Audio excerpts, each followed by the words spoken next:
Les filles, j'arrive plus à cacher mes cernes. J'arrive plus. Et vous savez, là, j'ai mis deux anti-cernes.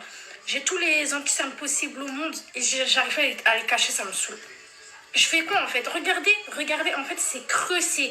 À la limite, je vais m'injecter dans les cernes pour m'enlever. Eh, j'en peux plus. C'est tout. Je sais pas, en fait, je peux 40 balles en anti-cerne. Un minimum, il te cache tes cernes en fait. Eh, mais c'est un truc de ouf. Je comprends pas en fait, faut mettre 4 couches.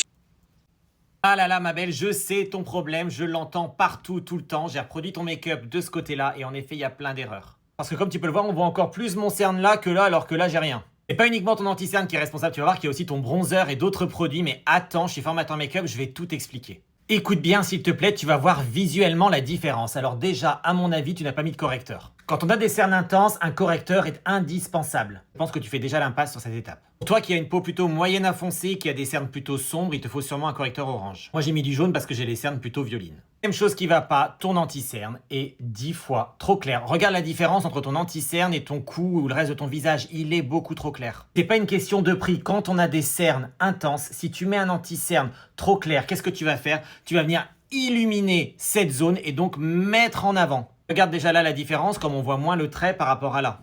Parce que cet anti-cerne là est trop clair, donc non seulement il va griser, et en plus il va mettre en lumière ce creux. Et plus tu vas mettre d'anti-cerne clair, plus ça va se voir. Troisième erreur, et ça va sûrement te surprendre, la position de ton bronzer. Alors je sais, c'est un placement que tu vois beaucoup sur les réseaux, mais faire ton bronzer, tu vois, comme ça, très structuré, qu'est-ce que ça fait? Ça ombre toute cette zone, et donc ça met en lumière cette zone-là. Du coup, on la voit encore plus. Alors tu cumules ça avec trop d'anti-cerne et trop clair, et là c'est la cata. Il va falloir que tu mettes moins en lumière cette zone-là. Donc ton bronzer, tu vas venir le placer ici. Ça c'est idéal quand tu es très cerné. Tu vas voir que quand je vais blender, ça n'aura absolument rien à voir. Donc il faut bien blender, tu vois, sur toute cette zone-là. Mais regarde la différence. Là, en fait, tu as un triangle qui est mis en avant, qui est highlighté, alors que là, tu vois, c'est beaucoup plus blendé, beaucoup plus fondu avec ton bronzer. Et du coup, tu as l'air encore moins cerné. C'est magique, hein. Et dernière étape, si tu poudres, je sais pas si tu l'as fait, mais surtout l'erreur à ne pas faire, c'est de poudrer avec une poudre beaucoup trop claire, sinon ce sera encore pire. Tu prends une poudre à ta carnation ou légèrement plus claire, mais vraiment très léger, tu viens juste